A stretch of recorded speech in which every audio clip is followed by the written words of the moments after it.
Celebrity की बहन होना और खुद सेलिब्रिटी होना दोनों में बहुत फ़र्क है। 1975 का साल उषा मंगेशकर जी के लिए यही साल था। सेलिब्रिटी होने पर अपने आसपास के समाज और दुनिया से अलग तरह से डील करना पड़ता है। उसका अलग चेहरा दिखता है, सामने आता है उसका अलग चेहरा, और अकॉर्डिंगली खुद में डिज़ायर्ड एंड रिक्वायर्ड चेंजेस लाने पड़ते हैं। 1975 का साल हमारे देश के लिए बहुत ही विशेष साल रहा है। आपातकाल, दीवार फिल्म, आंधी फिल्म, शोले, जूली और जय संतोषी माँ, जहाँ राजनीतिक स्तर पर हमारे देश में प्रयोग हो रहे थे। सही या गलत अलग बात है, लेकिन हमारा टेस्ट चल रहा था। उसी समय सिनेमा जगत में, खासकर हिंदी सिनेमा जगत ने अपने आप को एक नई उपलब्धि के साथ खड़ा किया। Deewaar film, Sholay film, Julie film और आंधी फिल्म, ये सब की सब फिल्में अपने आप में एक नए युग की शुरुआत थी।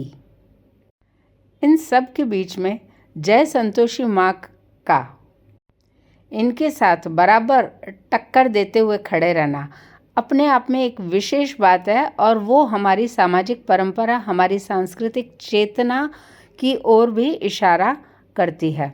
जहाँ 1975 का साल हम बौद्धिक रूप से विकसित हुए, या हमने एक नई दिशा अपने लिए खोजी और उसकी ओर आगे बढ़े, उसकी ओर इंगित करती है। वहीं पर ये हमारी सांस्कृतिक परंपराओं, हमारी सांस्कृतिक चेतना की तरफ भी इशारा करके हमें विश्व पटल पर एक अलग स्थान दिलाती है। पूरे विश्व में एक हम ही तो हैं जिन्होंने स्त्री शक्ति को पूजनीय माना। हमारे देहात में, शहरों में, छोटे शहरों में, भारतीय परंपरा में स्त्री शक्ति संपूर्ण जगत की माँ मानी जाती है और स्वामिनी मानी जाती है। जीवन का आधार है स्त्री शक्ति। जय संतोषी माँ ने इस तथ्य को सिद्ध किया कि भारत के गांव, भारत का देहात, भारत के शहर और हमारी मध्यम वर्गीय और निम्न मध्यम वर्गीय और निम्न वर्गीय महिलाएं, इन्होंने हमारे संस्कृति को, हमारी परंपराओं को जीवंत बनाए हुए रखा है। कहा जाता है कि इस फिल्म से पहले संतोषी माँ उतनी प्रचलन में नहीं थी, या उतना उन्हें उनके नाम का प्रभाव या प्रचार नहीं था। लेकिन इस फिल्म ने इस बात को सिद्ध किया, इस तथ्य को सिद्ध किया कि उस साल में जब एक से बढ़कर एक बॉक्स ऑफिस पर कमाल करने वाली फिल्में सुनहरे पर्दे पर दिखाई दे रही थी, उस समय संतोषी माँ फिल्म ने, जय संतोषी माँ फिल्म ने सफलता के सारे रिकॉर्ड्स तोड़े, उनकी बराबरी की अन्य सभी फिल्मों की। हमारी सभ्यता और संस्कृति के लिए ये एक विशेष बात है कि हमारी महिलाएं कितनी जागरूक हैं, या अपनी आस्था को लेकर कितनी सतर्क और सजग हैं। इस फिल्म को देखने के लिए शायद ही कोई भारत के गांव का ऐसा परिवार होगा जहां की महिलाएं इस फिल्म को देखने नहीं गई होंगी।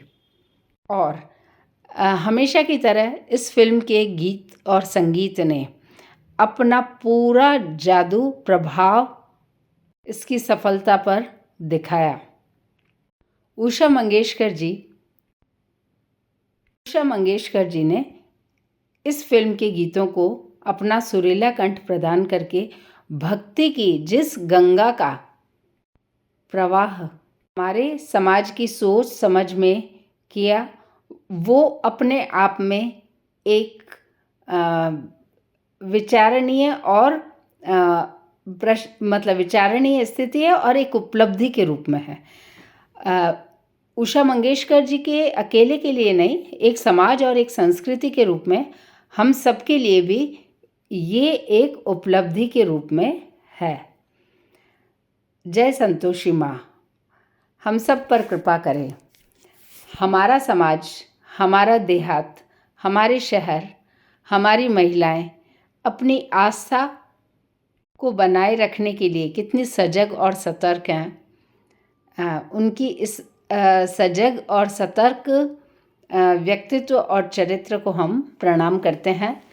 हम इस महान संस्कृति के एक भाग होकर और इसका इस संस्कृति के साथ खुद को देखकर रोमांचित भी हैं और खुद को भाग्यशाली भी मानते हैं। जय संतोषी माँ। जय भारत माता। सत्यमेव जयते। वंदे मातरम।